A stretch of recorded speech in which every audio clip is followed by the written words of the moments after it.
Well, hello. Thank you so much for joining us today on Passion. I'm your host, Britt Ivy, and today we have with us Mr. and Mrs. Steve and Kim Cooper, all the way from Australia, to speak with us about their prolific work in the area of troubled relationships. Welcome, Kim. Welcome, Steve. Hi, Britt. Good morning, Britt. Well, good morning in Australia. I guess we got you up at 4 a.m. or something ridiculous there, right? Pretty close? Yeah, that's cool though. We're happy. We're very, very happy to be here, whatever Wonderful. time. Wonderful. Well, thank you so much for joining us again today. This is quite a fun project. So your Love Safety Net workbook is for sale on your website, thelovesafetynet.com. And today we are going to be speaking about Chapter 2, Limiting Abuse. And I believe we just showed a clip of the front of your workbook. And Kim, that's quite an amazing work. I know you've written many books, as we've referred to in previous DVDs. So today we're speaking about the chapter on limiting abuse. And I'm wondering if you could open the program today by sharing with our audience your definition of abuse. Thanks, Britt. Abuse is a difficult subject because there's a whole lot of different behavior that I guess can be defined as abuse, through from, say, extorting finances out of the family to spend on a mistress or on an affair, through to put downs and insults that are aimed at keeping a partner isolated. But I guess a very simple definition is just basically when a person puts their needs before the emotional and physical well-being of their partner. But this can be complicated and things can get confused because often there's one partner who's really turning themselves inside out, trying to do everything that they can to fix the relationship and to bring peace to their home. And while the other partner is actually making them feel like they're responsible for the fights and for the discord. And this can be so it can end up very distressing and it can end up a very confusing subject.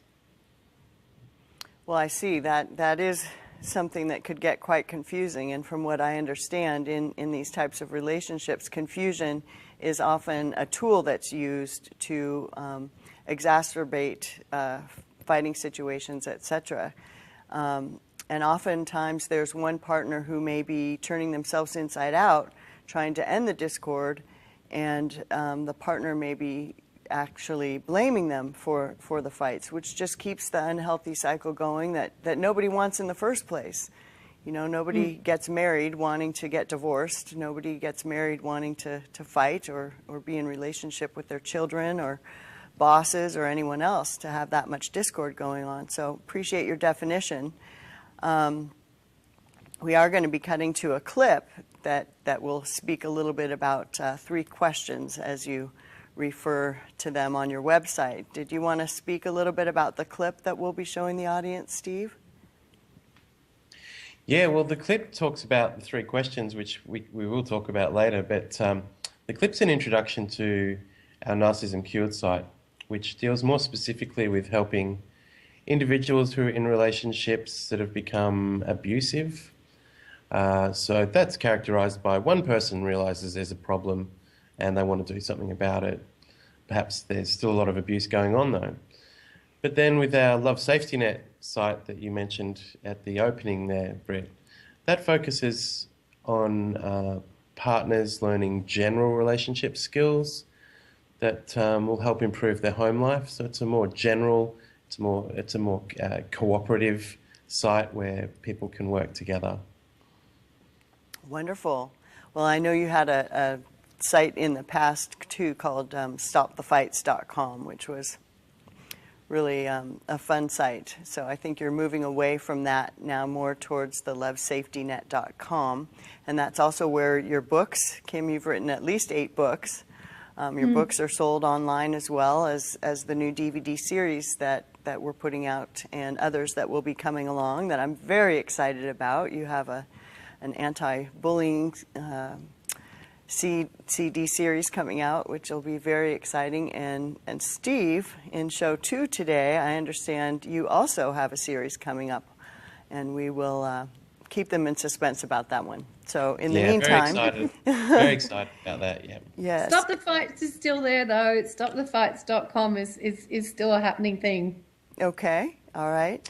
And It's Kim, very is there good to go and have a look at. okay, Kim, is there anything you would like to share with our audience before we go to our clip? Well, I guess just that you know, when someone's caught up in an abusive relationship, often they're asking themselves, you know, am I really the one causing the fights? Because as I mentioned before, that's often a really big dynamic of there's a lot of blame being thrown around. And so I guess that's just what this clip is talking about, and it's an introduction to our site at Narcissism Cured. Okay, well, thank you. I feel it's important the way you do point out in your work that, you know, the point isn't trying to assign blame somewhere. The point is to find a system that works and to find tools that all the love that's being suppressed just under bad patterns can shine forth. So we are going to go to Steve and Kim's clip number 1. A long time ago I was treating Kim really badly. Actually, I was just blaming everything that was wrong in my life on her. But now I know I'm the luckiest guy in the world, because Kim stood by me and cared about me enough to figure out what it was she had to do to deal with the way I was treating her.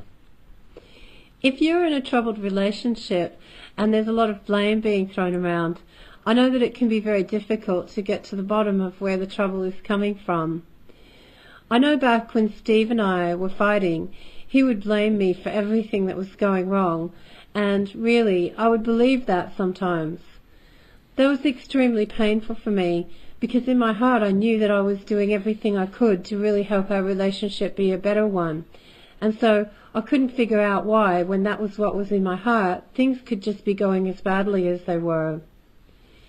Because we know that you might be feeling this way too, we've put together 3 questions that you can ask yourself that'll help you get to the source of the trouble in your relationship very quickly and know for sure that you're not the one to blame. Well, that's a powerful clip. That's a powerful clip. And you guys have been making movies for years of all of your material. I think it's important, Kim, I'm going to ask you now to talk to our audience about the 3 questions that people need to ask themselves that you speak about. But before I do that, I'd like to just point out that in the subsequent DVD shows that we've put together, we've really focused on calling these troubled relationships, and that's with your children.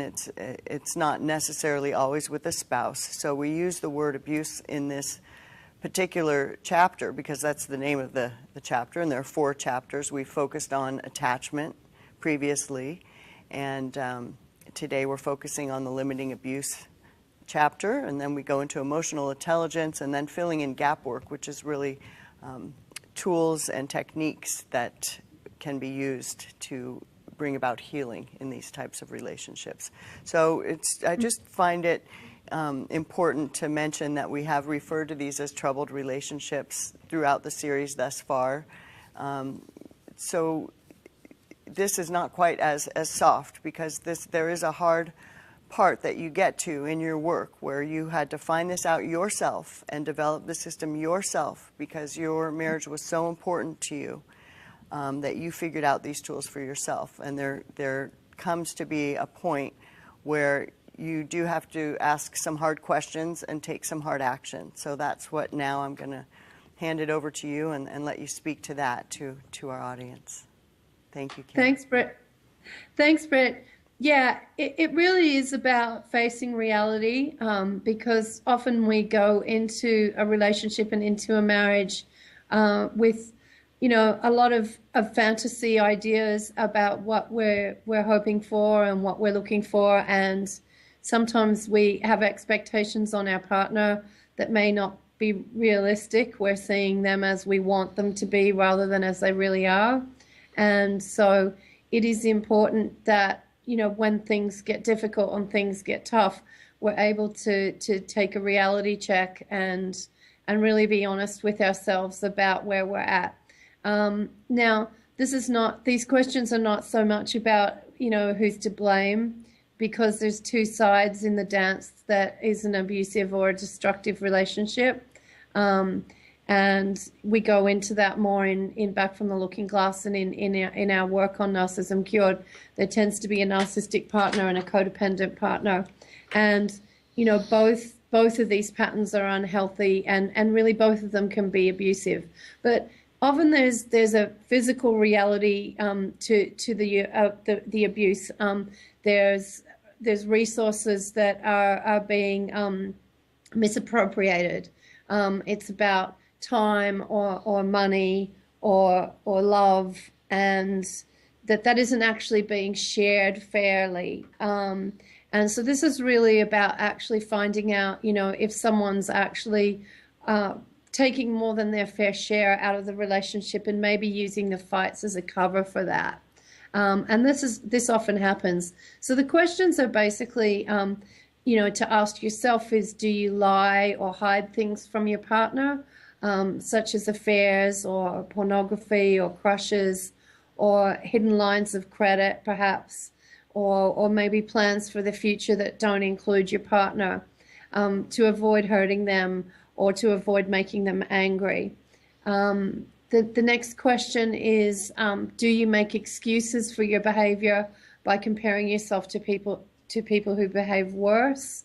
That's a very, very common symptom of someone who is abusive, of saying that it's okay what they're doing because look at, Joe down the street, he treats his wife much worse than I do. A lot of guys treat their wives worse than I do. That's a real warning sign. And the last question is basically, do you control the money in your household and watch all of your partner's spending and maybe leave them with limited funds while you hoard more of the money or hide money transaction or hide lines of credit to buy yourself things that you may feel are, necessities, but really are luxuries compared to what the rest of your family's getting by on.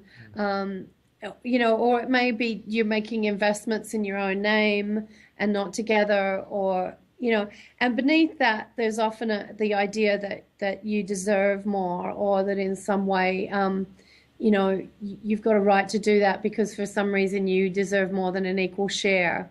And that leads to this blame game of then blaming your partner, maybe for your current financial situation, or trying to put the blame on your partner for these things, for the affairs or the crushes or so these are just really basic questions. And I mean, if you can answer all of those questions and say no to them, then maybe it's worth you looking at those things and seeing if maybe these are things that maybe your partner's doing without you realizing it. I see. Well, that was very thorough. Thank you. That was really helpful to understand what you're speaking about. And I would imagine it would be very hurtful to find out that your partner is making plans without including you and having excuses as to maybe why they're not including you, or however that looks. Well, it's important there, Britt. Sorry if I can just interrupt. It's important there, what Kim brought up was the blame that starts getting thrown around in the scenarios that Kim brought up in those questions. Well, that blame becomes the new way of looking at things in your relationship. And that's not actually any way to get to the truth. As soon as you start blaming an abusive person, as Kim just described, will start blaming their partner for things going wrong, but also the person who's on the receiving end of the abuse can start blaming as well. And whenever we get into that blaming habit, we're unable to get to the truth. So everything that Kim and I offer in all of our sites and all of our work and books is about uncovering all of that, really putting blame to one side. Definitely.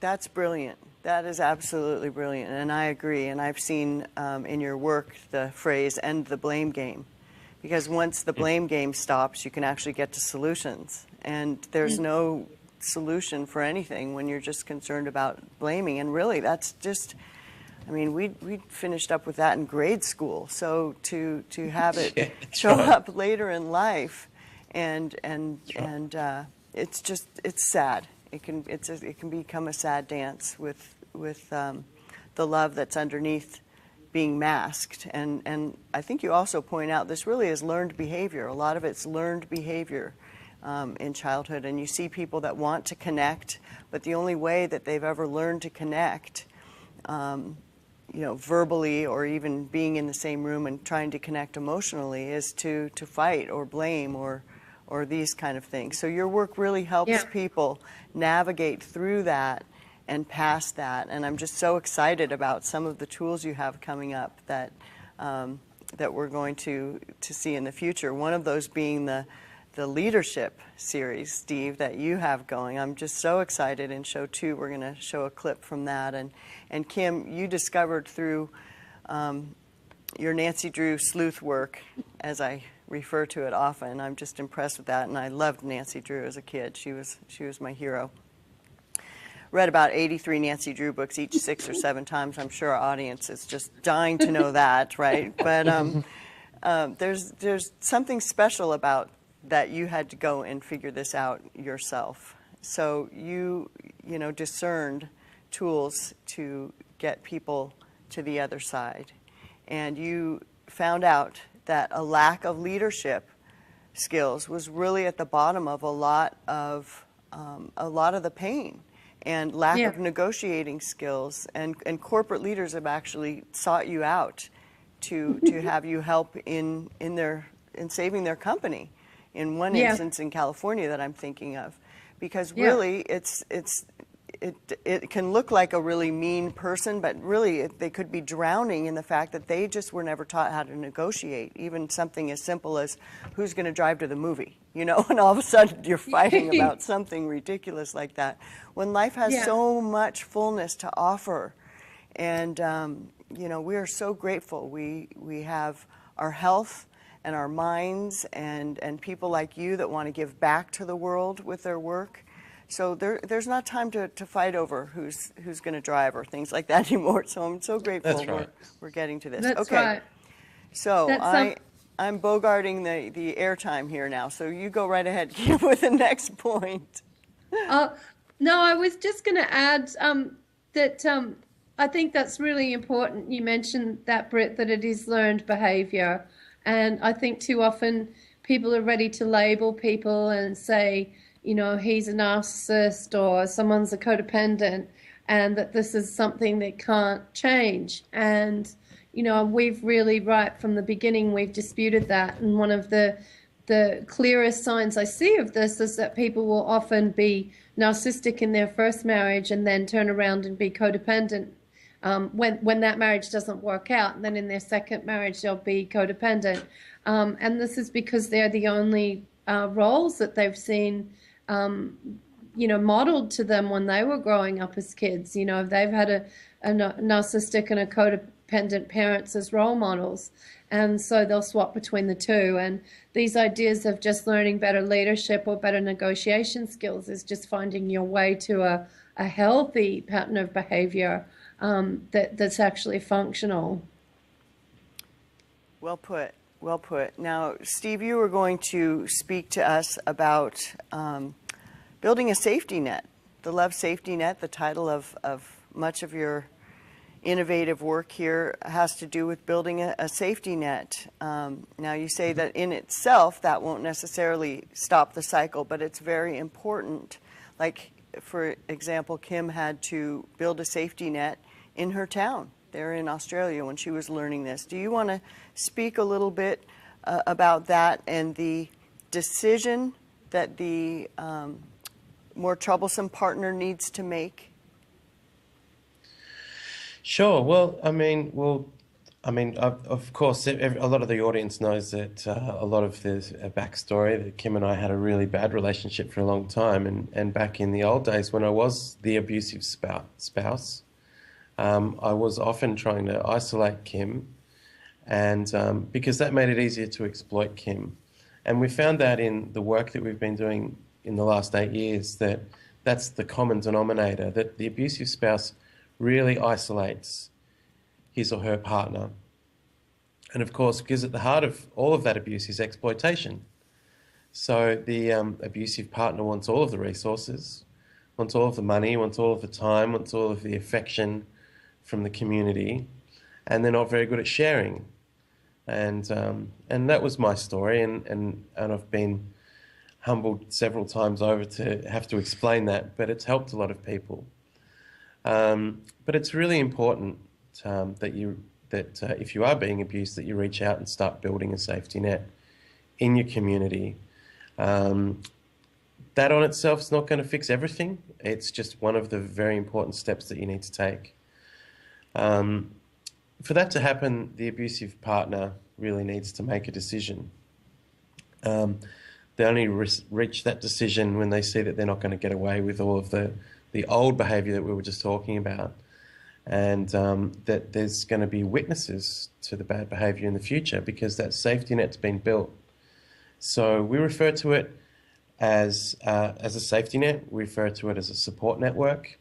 Whatever term you want to put on it, the simple fact is that if you are in an abusive relationship, you need to start making some better connections with the people living in and around your neighbourhood, people in your family, your friendship circles, people that you work with, all of those close, regular contacts you have to start building that. And people need to know, and you've got to get over that. There's lots of great literature out there and a lot of great anecdotes, people saying how important it is to make that first step. But I mean, I can tell a great story about the isolation, I think, is of an anecdote we have, some people we worked with. There was a man who was the abuser. He had a new wife who was stepmother to his son.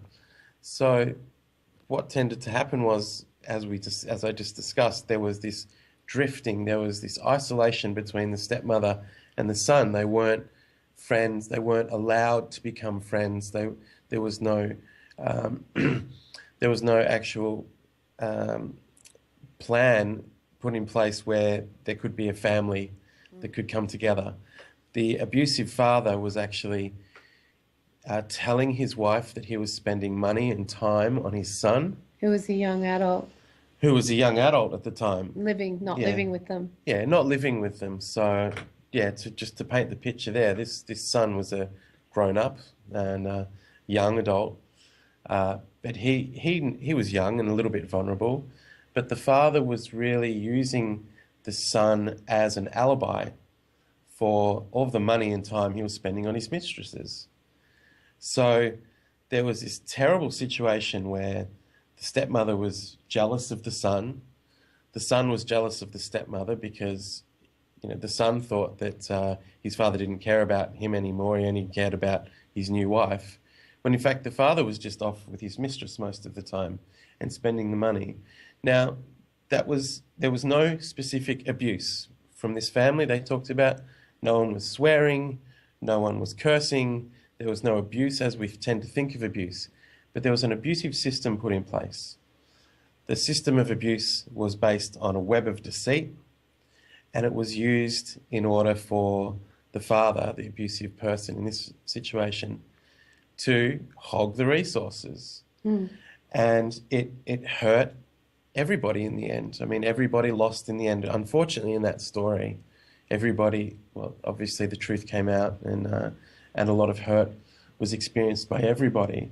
So when we talk about abuse and we talk about isolation, we're really talking about systems that can be put in place by abusive people. And a lot of that now, eventually, the abusive person who's built those systems of abuse will start, as we talked about before, will start blaming everybody else. Well, I'm only having an affair because, you don't love me this much and you don't care about me and you don't do this. So there's even another layer of blame sitting on top of all that abuse. So we have to be very careful. I think it's important to also realise that reaching out to the community is really just, in the first place, the safety net is to keep yourself from becoming isolated. It's not always necessarily reaching out and expecting other people to rescue you or save you, but it's just making sure that if everyone's talking to each other, like in that situation, when the son and the stepmother actually started talking to each other more and forming a better relationship, that was when the truth was able to come out, and things, even though they got more painful, could get back on a path to healing. Wow, well, I hadn't heard that story, so that's a pretty extreme story there, and it does show you how you can get into situations where people will find blame to justify the most extreme behavior, you know. So that's interesting. I appreciate that, and I feel the safety net in the last minute and a half or so we have here, the safety net that you recommend building, also really will be there for the couple as they build. So it's not like you're running around and tattling or making things up, but you're just really building a community of folks that are invested in the success of your relationship because they care about you, you know, and a lot of this stuff just happens because of a lack of skills. At least that's what I choose to believe most of the time. So we're going to speak in the second show a little bit about tools that you suggest to build relationships. So if you would like to just go out here in the last minute we have, I'd like to just let you go ahead and finish up before we show the Sure. Love Safety Net Life Preserver and say goodbye, and then we will go on to our next show. Thanks. Well, I think it's really important. I mean, the only thing I'd like to add, Kim, and I'll try and be quick so you've got time as well. I just think it's really important that if somebody is exploiting you financially, just in that situation I just explained, that it's really important that you don't let them get away with that. And crying and complaining won't fix it. You need to find that courage to separate your bank accounts, to make sure that you can protect what's yours and what belongs to the kids and what belongs to your family or whatever it is. And it's very important that you learn to step up and not cry and complain and try and blame or try and look for sympathy, because that won't help. Thank you. Building a safety net is really about building courage as well. Yeah, That's- don't wait until you're ready to get divorced to separate bank accounts. If you're being exploited financially, doing that early may save your marriage.